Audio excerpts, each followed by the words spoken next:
Y pondré enemistad entre ti y la mujer, y entre tu simiente y la simiente suya. Esta te herirá en la cabeza y tú le herirás en el calcañar. Con esta lectura bíblica de Génesis 3:15, hoy damos continuidad a la serie de enseñanza El Cristo de todos los tiempos. Hoy vamos a hablar de Cristo, la semilla de la mujer. Este es el anuncio profético del acontecimiento más grande de la historia del universo. Es la venida, la visita del diseñador del universo, del creador del universo a la tierra, y venía a través de una mujer. Ese verbo que siglos después se iba a hacer carne, pero este es el anuncio. Esta simiente es la semilla de la mujer, la semilla, la que siglos después se iba a manifestar, porque este es el anuncio. Esto tiene anuncio, cumplimiento, y ya en el nuevo pacto la manifestación real en vivo y en directo en nosotros. Los tres tiempos: el ayer, el anuncio profético; el hoy, el cumplimiento; y el por los siglos, la manifestación. Esta es la tarea que tenemos de edificación. Me gozo de compartir contigo. Esto es para los hijos de Dios, porque definitivamente esto solamente lo pueden entender los hijos de Dios.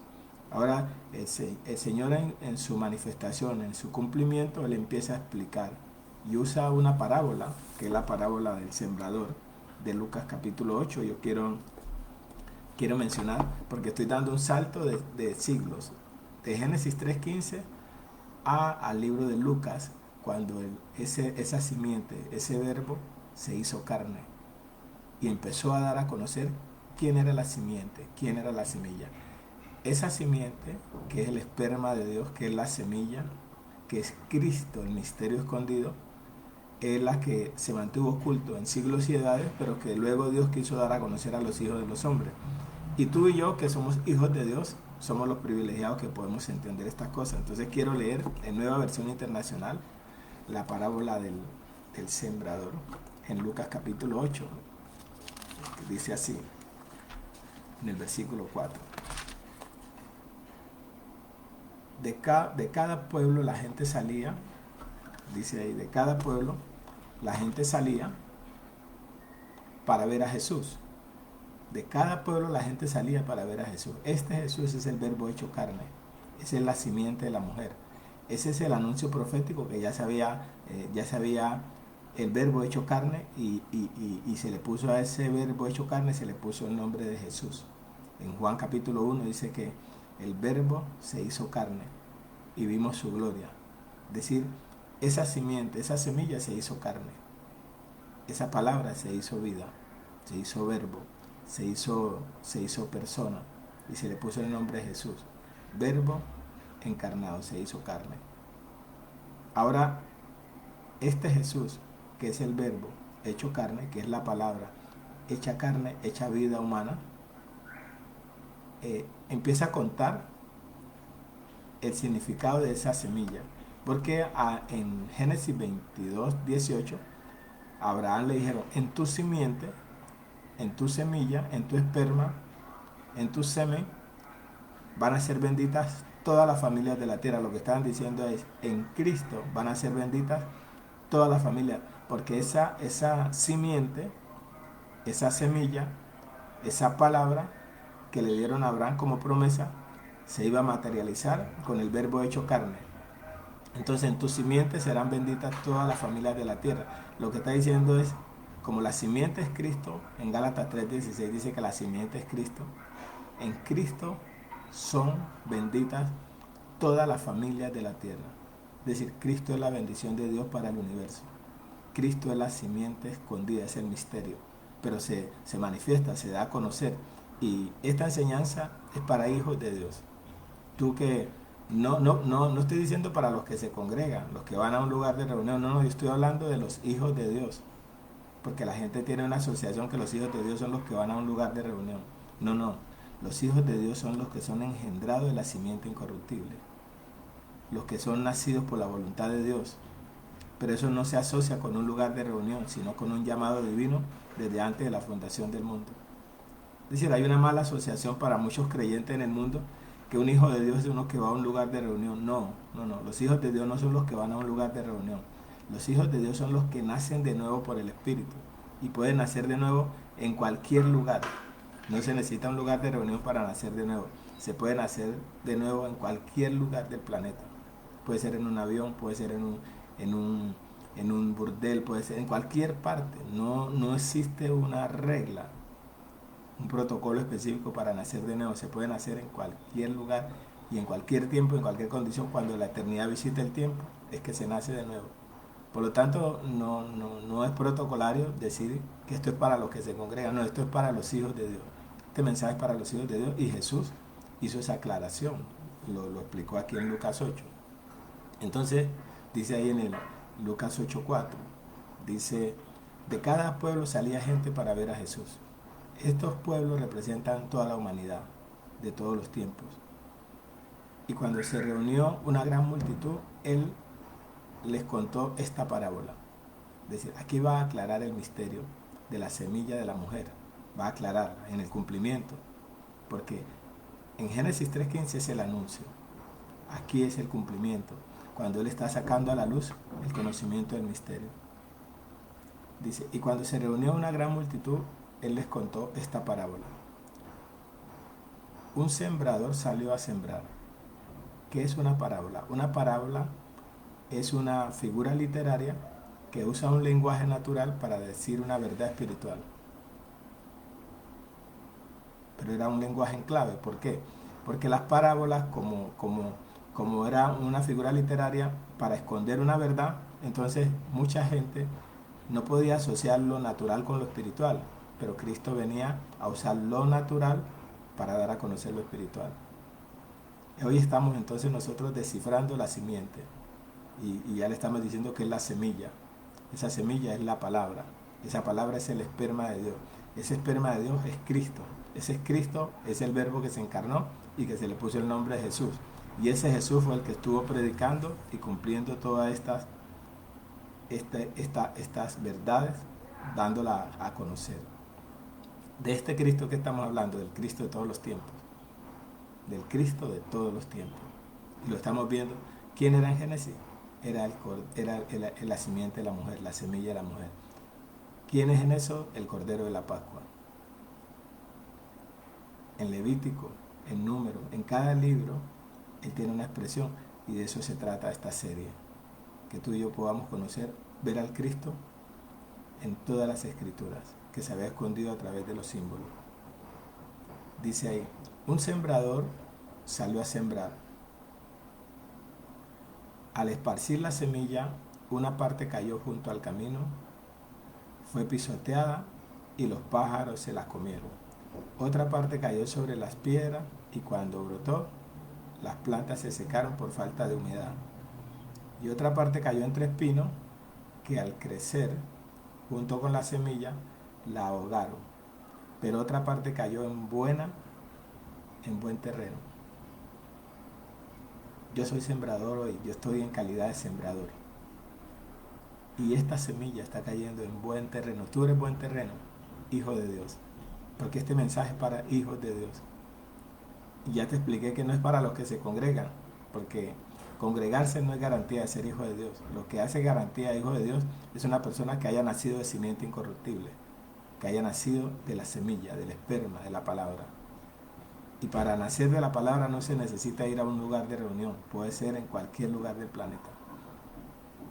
Entonces dice, una parte, dice, otra parte cayó entre espinos, pero otra parte cayó en buen terreno. Yo le estoy hablando al buen terreno. Todos los mensajes que yo comparto son al buen terreno, a la buena tierra. Porque cuando esa semilla cae en buena tierra, la cosecha está garantizada.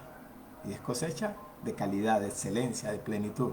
Cosecha genuina, hijos genuinos, verdaderos hijos en la fe. No camaleones, sino hijos genuinos, originales, que no tienen que aparentar nada, sino que son, por naturaleza genética, una expresión pura y genuina de Cristo en la tierra. O sea, son cartas leídas, son vasos útiles, son obreros aprobados, son instrumentos. A eso le hablo. Y para eso es ese mensaje. Para hijos de Dios. Ahora te voy a explicar cómo nacen, Juan 1:12, cómo nacen los hijos de Dios. Ellos nacen por la voluntad de Dios y nacen de la palabra, de este esperma, de esta semilla. Como tú eres buena tierra, esta semilla cae en tu corazón, y cuando cae en tu corazón te transforma por dentro y te convierte en un vehículo de la expresión de la gloria de Dios. Pero otra parte cayó en buen terreno, así que brotó y produjo una cosecha del 100 por 1. Dicho esto, exclamó: el que tenga oídos para oír, que oiga. Sus discípulos le preguntaron cuál era el significado de esta parábola, porque como estaba hablando algo espiritual, pero lo estaba hablando en lenguaje natural, ellos le dijeron: ¿qué quiere decir? Y lo que quiere decir aquí esta parábola, él la va a explicar y la explica de esta manera. Sus discípulos le preguntaron cuál era el significado de esta parábola. Él les dijo: a ustedes les ha sido concedido que conozcan los secretos del reino de Dios. A ustedes, los hijos, les ha concedido que conozcan los secretos del reino de Dios, les contestó. Pero a los demás se les habla por medio de parábolas, para que aunque miren, no vean, aunque oigan, no entiendan.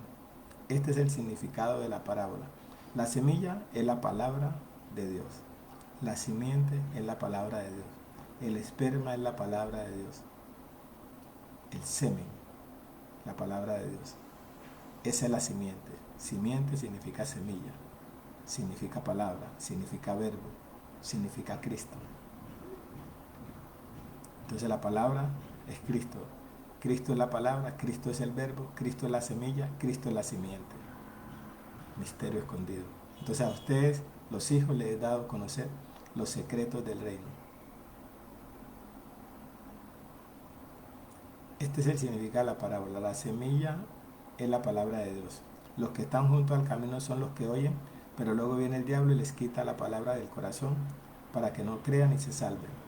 Los que están sobre las piedras son los que reciben la palabra con alegría cuando la oyen, pero no tienen raíz. Estos creen por algún tiempo, pero se apartan cuando llega la prueba. La parte que cayó entre espinos son los que oyen, pero con el correr del tiempo los ahogan las preocupaciones, la riqueza y los placeres de esta vida, y no maduran. Pero la parte que cayó en buen terreno son los que oyen la palabra con corazón noble. A ti, corazón noble, tienes oído fino, eres fino y de clase alta, eres un hijo, genuino, original, verdadero. Para ti es este mensaje. Para ti se escribió esto. Tú eres el heredero de este patrimonio, de estas riquezas.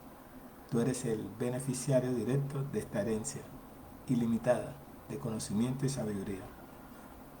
Pero la parte que cayó en buen terreno son los que oyen la palabra con corazón noble y bueno y la retienen, y como perseveran producen una buena cosecha. Yo sé que este mensaje va a producir en tu vida una buena cosecha, y cuando tú lo compartas con otros va a producir una buena cosecha, con esa consigna, con esa motivación, con esa esperanza, con esa certeza, con esa seguridad. Comparto contigo estas cosas y vamos a introducirnos a mirar las bondades, las riquezas de esta semilla, de esta palabra, de cómo el Señor la saca a la luz. Primero la anuncia de manera profética, y luego en el cumplimiento empieza a explicar quién es la palabra, quién es la semilla, quién es Cristo, el Cristo de todos los tiempos. Esa semilla que cuando llega a tu vida y llega a la mía, te transforma por dentro, te llena de esa plenitud. Por eso cuando nosotros miramos el factor, la génesis significa origen o principio de una cosa. Génesis. En Génesis es la semilla de la mujer, la semilla con la que se creó los cielos y la tierra, la semilla con la que se sustentan todas las cosas, la semilla que permanece para siempre, la semilla que es la simiente incorruptible, que luego se va explicando a través de la historia y a través de los profetas y a través de los salmos, sí, a través de la ley, se va explicando, se va aclarando. Ahora, la semilla representa la garantía total y absoluta de la fertilidad ilimitada para que los herederos de la promesa puedan disfrutar a plenitud de la herencia eterna. Eso garantiza esa simiente, esa semilla, esa palabra. La simiente incorruptible en un vaso de barro significa que todo lo que Dios puso por dentro transforma lo de adentro, como también todo lo que está por fuera. El cambio interior transforma en el entorno exterior.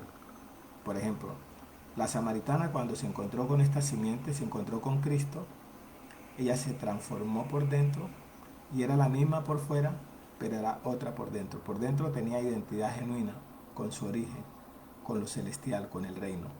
Pero por fuera era la mujer en un vaso de barro. Esa mujer que se conocía por sus antecedentes naturales, pero ahora ella iba a ser conocida por los principios fundamentales del reino, iba a ser conocida por su naturaleza de arriba. La simiente por dentro tiene el poder absoluto para vencer todo lo que pasa por fuera. Por eso somos más que vencedores, porque la simiente ya venció al mundo y esa simiente vive en nosotros, es Cristo. El cambio interior transforma en el entorno exterior. La samaritana, la misma por fuera, pero otra por dentro. Por eso transforma la vida de todos los hombres de la ciudad de Samaria, porque tenía el poder para salvar, tenía el Cristo de la gloria. Se había visto en el espejo del yo soy y había descubierto cuál era su misión y su razón de ser en la tierra. Por eso entonces descubre que es una evangelista internacional porque se miró en el espejo del yo soy. Yo soy es Cristo. Él le dijo yo soy en Juan 4. Y cuando le dijo yo soy, la mujer descubrió quién era ella. Porque todo el que se mira en el espejo de Cristo como el yo soy, descubre quién es en su esencia, naturaleza y propósito. Y entonces sabe cuál es su misión. Ella descubrió, soy evangelista. Y cuando descubrió que era evangelista internacional, se dio cuenta que su población objetivo eran los hombres y su territorio de gobierno, Samaria. Y emprendió el camino. Nadie la mandó, la vocación la llevó. Porque eso es lo que se llama la predicación por atracción, evangelismo por atracción genética. No por persecución, evangelismo por atracción genética.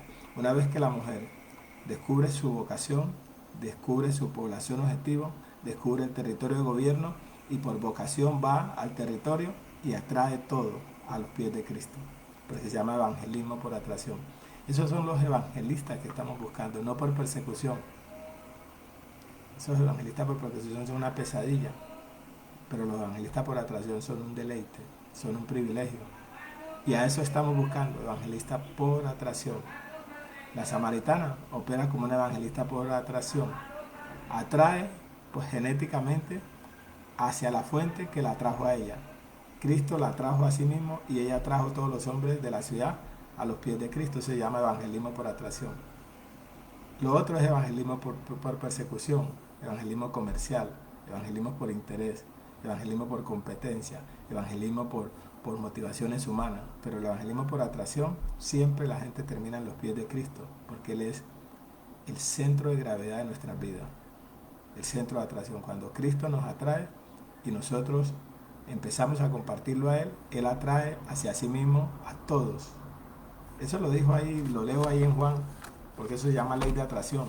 Y ese es el evangelismo por atracción que estamos buscando esa generación. Ahí lo dijo el Señor en Juan capítulo, lo leo aquí en Juan capítulo 12.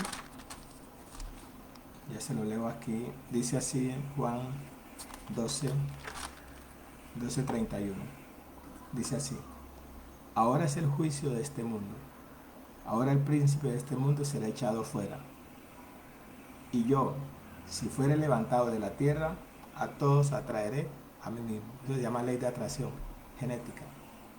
Por eso es que cuando una persona nace de nuevo en Cristo, se convierte en una carta leída, en un imán que atrae a los pies de Cristo todo aquel que pertenece a esa simiente, todo aquel que pertenece a esa familia, todo aquel que pertenece a ese cuerpo de gobierno. Eso es atracción, evangelismo por atracción. Y me gozo compartir contigo porque eres un hijo, eres un heredero. Tienes derecho a conocer estos secretos del reino. Saber que una vez que la simiente te alcanza, te transforma por dentro, te recupera la identidad, el concepto de valor, las prioridades y te convierte en un vaso útil para las generaciones. Te convierte en un vaso útil para la transformación de las naciones. Te convierte en un vaso útil para la sociedad en la que tú vives. ¿Por qué? Porque eres un ser diferente.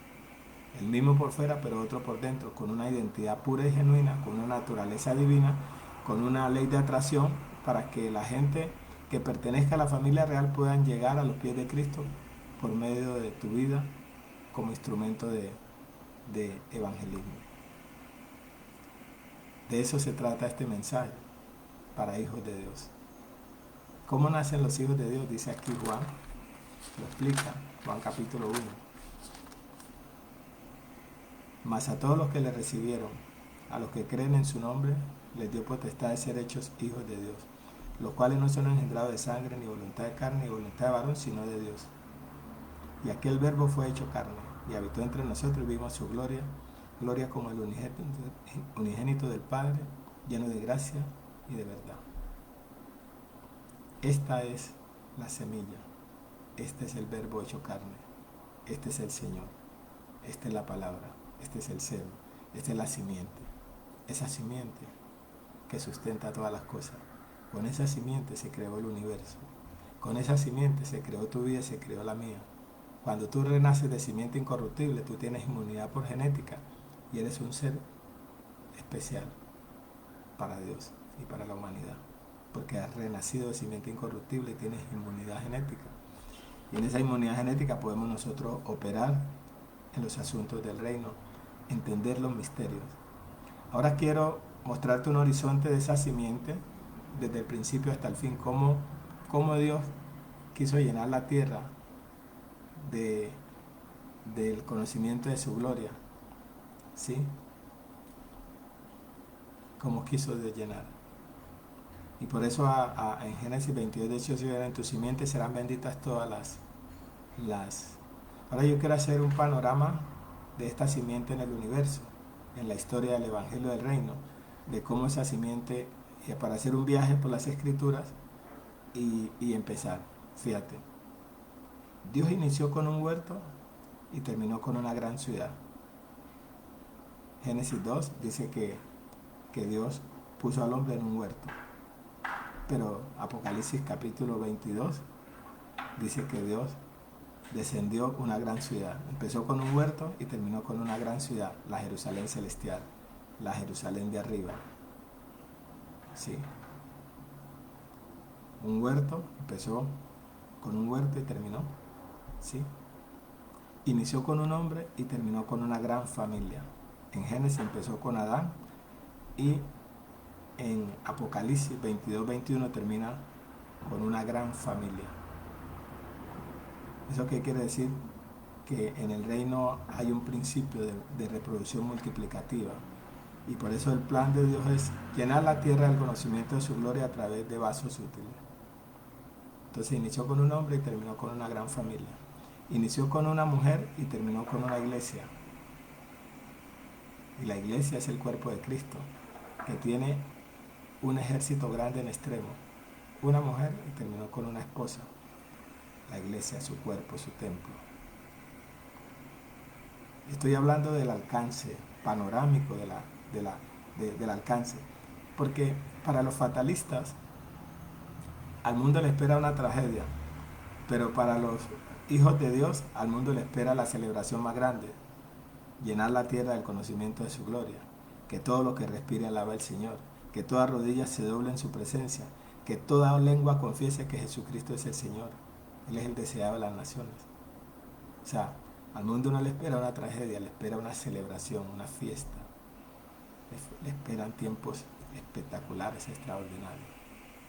Entonces, estoy hablando de esa simiente, cómo es su manifestación inicial y cómo es su cumplimiento. Ahora, Dios primero terminó todo y luego puso al hombre para que iniciara lo que él ya había terminado desde antes de la fundación del mundo. Fíjate qué grandeza. Dios termina y luego empieza. Cuando él terminó, luego puso al hombre a que iniciara la colonización y el descubrimiento de las riquezas que Dios puso en la tierra. Te lo voy a leer aquí en Génesis capítulo 2. Dios primero terminó y después puso al hombre a empezar, para que cuando el hombre terminara, se encontrara con lo que Dios ya había hecho extremadamente. Entonces, dice aquí en Génesis capítulo 1, y vio Dios 1:31, y vio Dios todo lo que había hecho, y aquí que era bueno en gran manera. Es decir, todo lo que había hecho era bueno en gran manera. Una vez que todo está hecho bueno en gran manera, ahora invita al hombre a participar de esta benevolencia, de estas riquezas inescrutables. Lo invita a disfrutar. ¿Qué quiere decir? ¿Qué reino? Reino es una invitación del rey a sus hijos a disfrutar de algo que está extremadamente bien hecho. Por eso cuando tú eres un hijo de Dios y se te invita a que te reconcilies con Cristo, se te está invitando a disfrutar de tu patrimonio, de tu derecho, de tu herencia, de las riquezas. Porque el que te invita es el que paga, el que te invita lo tiene todo y te invita a disfrutar. Por eso es que Dios nos da todas las cosas en sobreabundancia para que las disfrutemos. Si tú no tienes la disposición, si yo no tengo la disposición de disfrutar, Dios no tiene interés en darnos nada. Pero aquí está, ya Dios termina, y una vez que termina pone al hombre a iniciar. ¿Cuál era el inicio del hombre? Que el hombre administrara ese paraíso, que administrara esa economía, que administrara esas riquezas, que administrara ese patrimonio universal. Génesis 2:1 dice así: fueron pues acabados los cielos y la tierra, ¿sí? Fueron acabados los cielos y la tierra, y todo el ejército de ellos. Y acabó Dios en el día séptimo la obra que hizo, y reposó en el día séptimo de toda la obra que hizo. Y bendijo Dios el día séptimo y lo santificó, porque en él reposó de toda la obra que había hecho en la creación.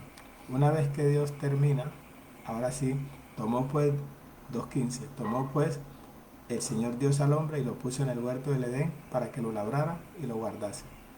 Es decir, acaba todo y ahora sí pone al hombre, administre, disfrute, descubra las riquezas, descubra el oro, descubra el petróleo, descubra el valor de la arena, descubra el valor del mar, descubra el valor de los peces, descubra el valor del viento, descubra el valor del sol, descubra, embellezca la creación, administrela, cuídela, cultívela.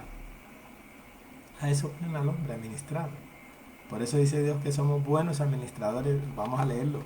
Eso se llama administración de la economía del reino, que es la mayordomía. Se lo leo ahí en Primera de Pedro capítulo 4. Primera de Pedro capítulo 4. Ponen a administrar. Administrar lo que Dios ya había hecho extremadamente bien. Dice ahí, 1 Pedro 4:10, cada uno según el don que ha recibido, ministrelo a los otros como buenos administradores de la multiforme gracia de Dios. Nos ponen a administrar. Y en 1 Corintios 4, hablando de esta misma línea de administración, eso es lo que Dios acaba y luego pone al hombre a empezar.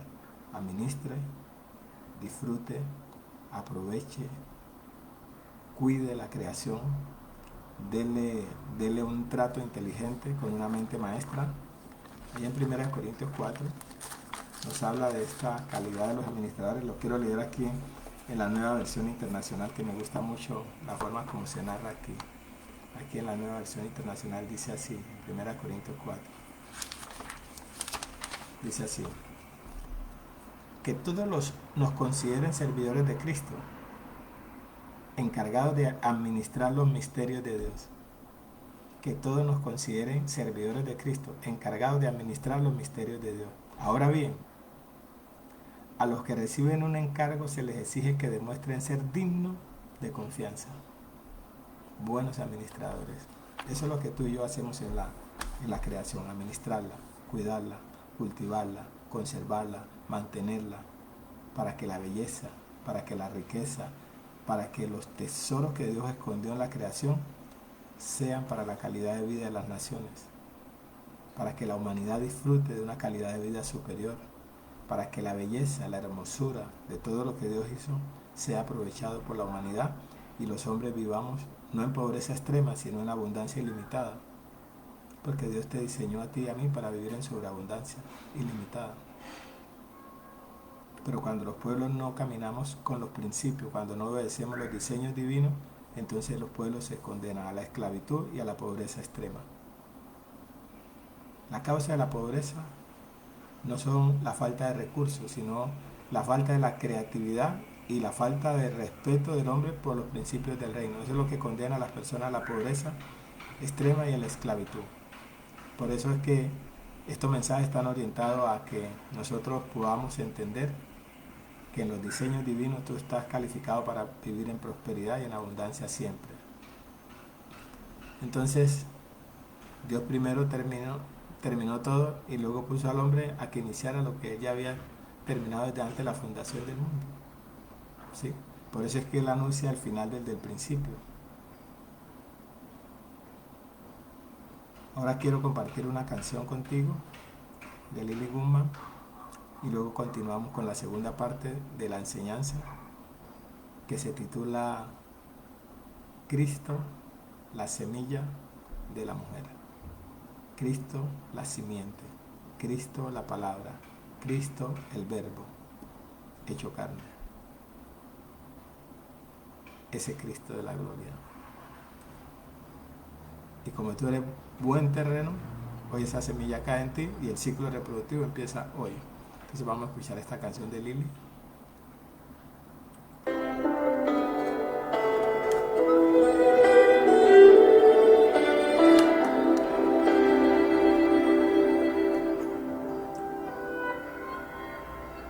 Yo he visto el dolor acercarse a mí, causarme heridas, golpearme así, y hasta llegué a preguntarme, ¿dónde estabas tú?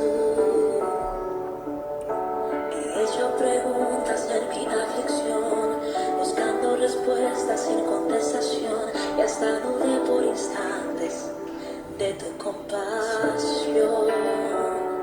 Y aprendí que en la vida todo tiene un sentido, y descubrí que todo obra para bien, y que al final será mucho mejor lo que vendrá. Es parte de un propósito y todo bien saldrá.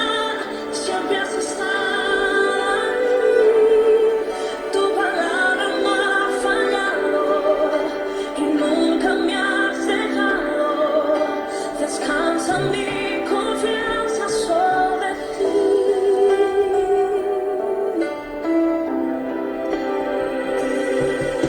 Yo estaba entre la espada y la pared, rodeada de insomnio sin saber qué hacer, pidiendo a gritos tu intervención. A veces me hablaste de una vez, y en otras tu silencio solo escuché. Qué interesante tu forma de responder. Y aprendí que lo que pasa bajo el cielo, conoces tú, que todo tiene una razón, y que al final será mucho mejor lo que vendrá. Es parte de un propósito y todo bien saldrá. Siempre has estado aquí, tu palabra no ha fallado y nunca me has dejado. Descansa mi confianza sobre ti.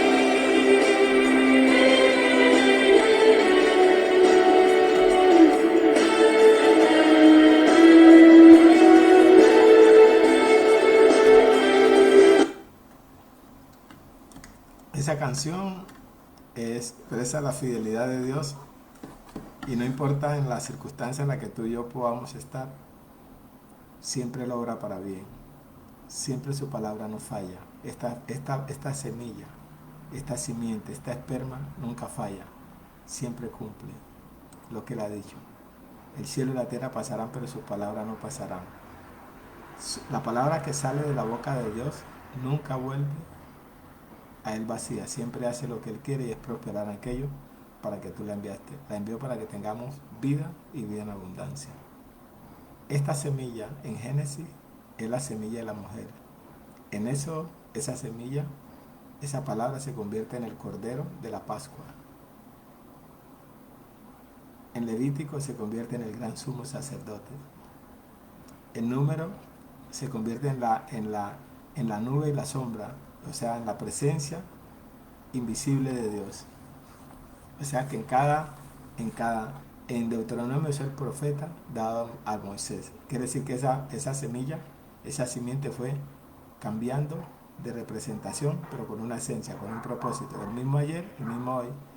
En el libro de Deuteronomio es el profeta dado a Moisés. Pero en el libro de José, esa semilla ya se convirtió en el capitán de nuestra salvación.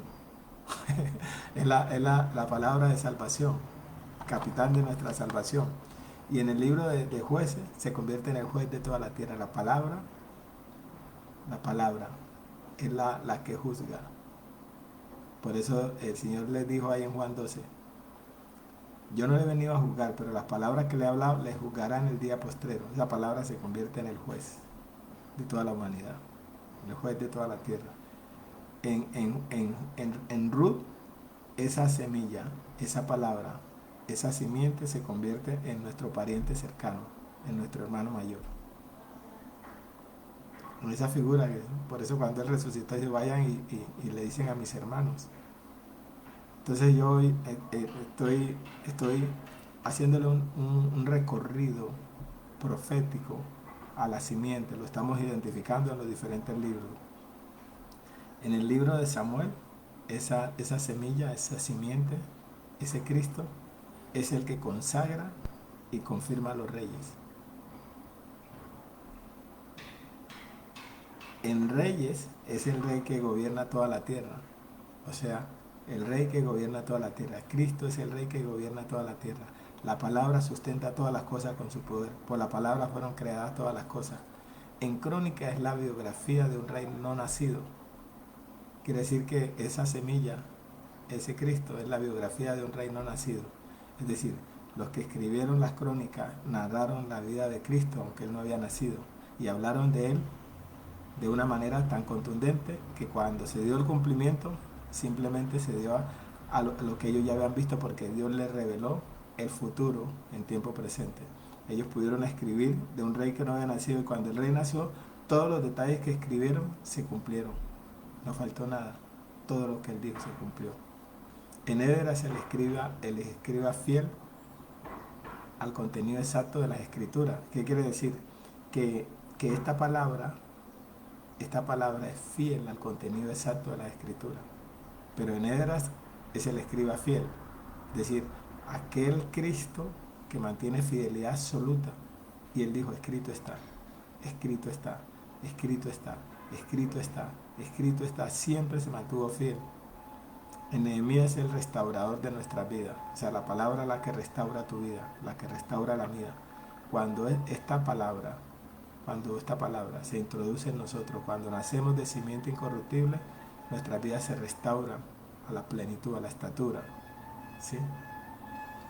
En Esther es nuestro mediador, el cetro hecho hombre, el mediador entre Dios y los hombres, el enlace, el fiador, el intercesor, ese único intercesor que es eterno, no como los intercesores humanos que son temporales. Y bueno, bendito mi Dios, en el libro de Job es nuestra esperanza que viene de lo alto. ¿De dónde vendrá mi socorro? Viene del Señor que hizo los cielos y la tierra. ¿Y quién es mi Señor? Es el Cristo. ¿Y quién es Cristo? Es la palabra, es el verbo, es la semilla, es la simiente, es la esperma. Toda esa forma, eso se llama multiforme sabiduría. Multiforme sabiduría. Por eso entonces a nosotros los ministros competentes nos corresponde, como lo dice ahí en el libro de Efesios, Efesios capítulo 3, dice así. Pablo, hablando de este misterio, Pablo dice así: por esta causa yo, prisionero de Cristo, por ustedes los gentiles, si es que han oído de la administración de la gracia de Dios, que me fue dada para con ustedes, que por revelación me fue declarado el misterio, como antes lo he escrito brevemente. Por revelación le fue declarado el misterio. ¿Cuál misterio? Leyendo lo cual pueden entender cuál sea mi conocimiento en el misterio de Cristo. Misterio de Cristo. Cristo es la semilla de la mujer, Cristo es la simiente, Cristo es el esperma de Dios, Cristo es el verbo hecho carne. Ese es el misterio, que ese Cristo tiene multiformes maneras de expresarse. Dice, leyendo lo cual pueden entender cuál sea mi conocimiento en el misterio de Cristo, misterio que en otras generaciones no se dio a conocer a los hijos de los hombres, como ahora es revelado a sus santos apóstoles y profetas por el Espíritu, que los gentiles son coherederos y miembros del mismo cuerpo y copartícipes de la promesa de Cristo Jesús por medio del Evangelio, del cual yo fui hecho ministro por el don de la gracia de Dios que me ha sido dado según la operación de su poder. A mí, que soy menos que el más pequeño de todos los santos, me fue dada esta gracia de anunciar entre los gentiles el Evangelio de las inescrutables riquezas de Cristo. Cristo es la palabra, Cristo es el verbo, Cristo es la simiente, Cristo es la semilla, Cristo es el esperma. Y Cristo se manifestó en el pasado de esa manera, el mismo ayer. Hoy se revela en vivo y en directo con su resurrección y por los siglos en el reino eterno, de aclarar, ¿sí? Anunciar, y luego hizo, y de aclarar a todos cuál sea la dispensación del misterio escondido de los siglos en Dios que creó todas las cosas. Aclarar, aquí estamos aclarando porque hay gente que confunde la ley con la gracia, que confunde el antiguo pacto con el nuevo, que confunde el sacerdocio de Leví con el sacerdocio de Melquisedec, que confunde el pasado con el presente, que confunde el antes con el ahora. Y cuando una persona confunde los tiempos, si no entiende el tiempo, la gente confunde el AC con el DC. El AC es antes de la cruz y el DC es después de la cruz. Antes de la cruz eran las sombras, los símbolos, las figuras. Después de la cruz es el Cristo revelado, resucitado, en vivo e indirecto, impartido a los santos. Antes de la cruz eran los símbolos, eran las figuras, eran los corderos naturales. Después de la cruz es el Cordero de Cristo, el Eterno, que ese Cordero ya no se come por la boca sino por el oído, porque antes la gente comía el Cordero por la boca, después de la cruz se come por el oído. El hombre natural come por la boca, el hombre espiritual come por el oído. Por eso tú hoy te estás alimentando por tu oído. Por eso él dijo, el que tenga oídos para oír, que oiga, porque a Cristo no se le come por la boca, a Cristo se le come. Antes en lo natural, cuando el verbo se hizo carne, en la sombra, era que se comía al Cristo, el cordero se comía natural, pero ahora se come por el oído. ¿Sí? Por eso él dijo, el que tenga oído, cuando estaba en la parábola, el que tenga oído para oír, oiga. ¿Por qué? Porque a Cristo ya no se come por la boca, se come por el oído. El hombre natural come por la boca y expulsa por el reto. El hombre espiritual come por el oído y expulsa por la boca. Esa es la diferencia en los dos tiempos. Por eso aclarar el misterio escondido de los siglos, la dispensación del misterio escondido, la gracia y la verdad, conocerla, de cómo cambió las cosas. Dios cambió la mano por la boca y cambió la boca por el oído. ¿Qué quiere decir? Que cuando antes comían por la boca y expulsaban por el ano, ahora se come por el oído y se expulsa por la boca en el nuevo pacto. Eso es el cambio, ese es el nuevo pacto y ese es el misterio que hay que conocer. Dice ahí, para que la multiforme sabiduría de Dios sea ahora dada a conocer por medio de la iglesia a los principales profetas en los lugares celestiales. Esto se llama apostolado de gobierno.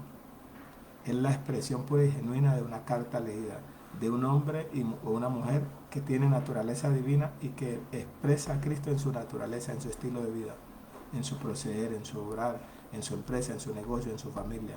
Todo lo que expresa es a Cristo manifestado, al Cristo como un estilo de vida. Esa es la tarea.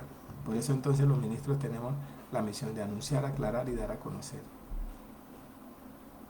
¿Sí? Primero, evangelismo. Segundo, el discipulado, que es la aclaración. Y tercero, lo que es el apostolado de gobierno, que es la expresión práctica del Cristo en el estilo de vida.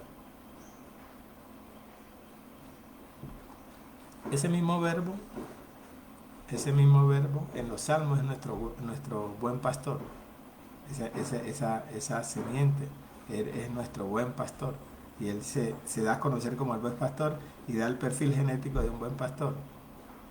Es decir, el perfil genético genuino de un buen pastor da su vida por las ovejas. Conoce perfectamente a sus ovejas. Sus ovejas lo conocen claramente. Sabe reunir perfectamente a su rebaño en torno a él. Sus ovejas creen en él porque lo conocen. Sus ovejas conocen perfectamente su voz. Sus ovejas le siguen porque conocen su voz. Les otorga el alimento correcto que les conserva siempre la vida. Les ofrece protección y seguridad permanente. Buen pastor, 100% vocacional, 100% genético y que lo hace con naturalidad. Buen pastor. Conoce sus ovejas lo conoce, le da buen pasto, los alimenta, los sustenta, los nutre, los cuida y esas ovejas crecen saludables y se mantiene un rebaño saludable y se llena la tierra de hombres y mujeres con genética de Cristo. En Proverbios es nuestra sabiduría. Cristo es la sabiduría, es el poder y la sabiduría de Dios. En Eclesiastés es el gran predicador. Qué lindo que uno pueda predicar como él. El gran predicador. A Dios le agradó salvar a los creyentes por la locura de la predicación. Y por eso, como Dios me dio a los gentiles como a la población objetivo, yo hoy le hablo a los gentiles, a los que no conocen a Dios, a los que nunca han oído. Por eso estos mensajes son para aquellos hijos de Dios que nunca han ido, que no se congregan, que no saben de Cristo, pero que ellos pertenecen a esa familia. Y yo estoy notificándote esta verdad, el gran predicador. Este gran representa la oferta especial que proviene de lo alto para que toda la humanidad participe de la oferta especial que le brinda el acceso al trono de la gracia. Predicación. Cuando la predicación, la exposición de la palabra hace sabio lo sencillo. Ese mismo verbo también en cantar es el amante y la prometida. ¿Sí? Es el amante y la prometida. En Isaías es el príncipe de paz. La palabra, el príncipe de paz. En Jeremías es el renovador del pacto.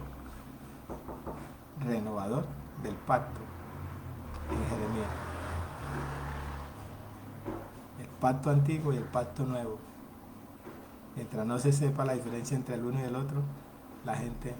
Y así vamos entonces a ir haciendo estos recorridos por las escrituras, identificando cómo este verbo, cómo esta semilla, cómo esta simiente se fue expresando, se fue manifestando con diferentes expresiones, con diferentes sentidos, con diferentes significados, pero todo orientado a un mismo propósito, llenar la tierra del conocimiento de su gloria. Eso se llama multiforme sabiduría. Por eso ahí lo dice, inescrutable riqueza y multiforme sabiduría. Multiforme sabiduría. Se ha dado a conocer ahora. ¿Sí? En Lamentaciones el profeta que llora, en Ezequiel es el hombre maravilloso de 4 caras. En Daniel es el cuarto hombre en el horno de fuego. En Oseas es el eterno y fiel esposo. En Joel es quien derrama el Espíritu Santo sobre toda carne. ¿Sí? Facetas plenas y completas de esta semilla. En Amós es quien lleva nuestras cargas. Echa sobre el Señor tu carga. Echa sobre Cristo tu carga. Reposa en Él. Confía en Él y Él hará. En Abdías es el poder para salvar. O sea que todas estas facetas que hoy te comparto están orientadas a que nosotros podamos entender. Entonces, quiero terminar con explicarte que Dios inició con 2 paraísos, el celestial y el terrenal, y terminó con uno solo.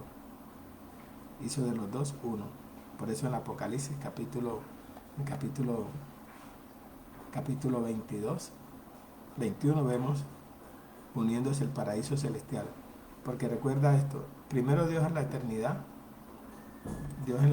primero estaba el paraíso eterno, Y luego Dios creó el paraíso terrenal. Y al final lo que Dios quiere es unir el paraíso celestial con el terrenal y hacer de los dos uno solo. Por eso estaba el paraíso de la tierra y estaba el paraíso del cielo. Entonces, Dios hizo lo invisible, lo hizo visible y creó una réplica del paraíso celestial, lo hizo natural. Pero al final va a ser unir el cielo con la tierra. Eso es lo que llama la reconciliación, para hacer de los dos paraísos uno solo. Entonces empezó con dos y terminó con uno. La Jerusalén celestial que desciende y lo llena todo, para que haya un solo paraíso, que es el tabernáculo donde Él mora para siempre, con todos los hombres en todas las historias, todos los tiempos. Esa es la obra, ese es el plan, ese es el propósito. Ese es lo que Dios hizo como tarea, como misión, y es lo que se está dando a conocer a través de la predicación. Ahora quiero seguir haciendo esta analogía del comienzo y el final para terminar así. Dios inició con un gobernante y terminó con un reino de gobernantes. Inició con un hombre y luego terminó con un cuerpo de gobierno. A todos nos hizo reyes y sacerdotes. Empezó con un rey y terminó con un reino de sacerdotes y de gobernantes. Inició con 3 pueblos y terminó con un solo pueblo, la iglesia de Dios. Estaban los judíos, los gentiles y la iglesia, y de los dos hizo uno solo y estableció la iglesia de Dios, un solo pueblo, su iglesia. De los 3 hizo uno, unió los judíos, unió los gentiles, hizo los dos, sacó la iglesia. La iglesia no pertenece ni a los judíos ni a los gentiles, sino es la iglesia de Dios, el cuerpo de Cristo, la celestial, la Jerusalén de arriba. Inició con 3 cielos y terminó con uno solo. El primer cielo, la eternidad. El segundo cielo, el que se alcanza a ver, y el primer cielo, la tierra. El tercer cielo es el paraíso. El segundo es el sistema solar y el primero es la tierra. Y luego Dios une eso y termina con uno solo. Así es el diseño. Ahora, Dios inició con 2 hombres, Adán y Cristo, y terminó con un solo hombre. Y en Cristo, todos en Cristo somos uno. Se empezó con 2 y terminó con 1. Todo lo que Dios empieza, en Dios termina. Lo que empieza en Dios termina. Por eso es que cuando nosotros estamos en el final, estamos en el principio. Por eso es que en el principio está el huerto y en el final está el huerto. ¿Sí? Está la ciudad, la gran ciudad. Está el paraíso. O sea, es uno solo. Por eso esto es maravilloso. Y hoy, bueno, me gozo compartir contigo y apelo a tu limpia conciencia, a tu limpio entendimiento. Y vamos a dejarlo allí pendiente para continuar en la próxima. De todas formas, esto es todo lo que empieza en Dios termina. Inició con 2 hombres y terminó con un nuevo hombre. ¿Sí? Todo lo que empieza, salí del Padre, fuente de origen, dijo Cristo, salí del Padre y he venido al mundo. ¿Con qué objetivo? Dar a conocer al Padre. Otra vez dejo el mundo, fin de la misión, y voy al Padre, regreso al lugar de origen. Todo lo que sale de Dios, a Dios regresa. En el reino de Dios todo empieza con Él y termina con Él. Por eso el que sale de Dios, a Dios regresa. Eclesiastés 12:7 dice que el cuerpo vuelve al polvo de la tierra y el espíritu vuelve a Dios que lo dio. Esta escritura que le expliqué de de Juan capítulo 16:28, salí del Padre, fuente de origen, y he venido al mundo, dar a conocer al Padre. Otra vez dejo el mundo, fin de la misión, y voy al Padre, regreso al lugar de origen. Por eso Él dijo, Padre, la gloria que me diste, quiero estar donde antes estaba, y regresó otra vez a los lugares celestiales y nos sentó juntamente con Él en los lugares celestiales. Hoy vamos a dejarlo hasta ahí y luego vamos a seguir profundizando en esta riqueza. Te puedes comunicar con nosotros al 318-856-6817. Puedes comunicarte también por las redes sociales, por el YouTube, por el Facebook. Estamos para servirte. Somos tus servidores. Nelson Mina, tu servidor. Estamos para crecer juntos, para que unidos en amor alcancemos todas las riquezas de pleno entendimiento. Y vamos a terminar con esta canción de Lili Guma que nos recuerda la fidelidad de Dios con sus hijos en todas las naciones. Hasta la próxima y espero que estés bendecido, prosperado y enriquecido en todas las cosas.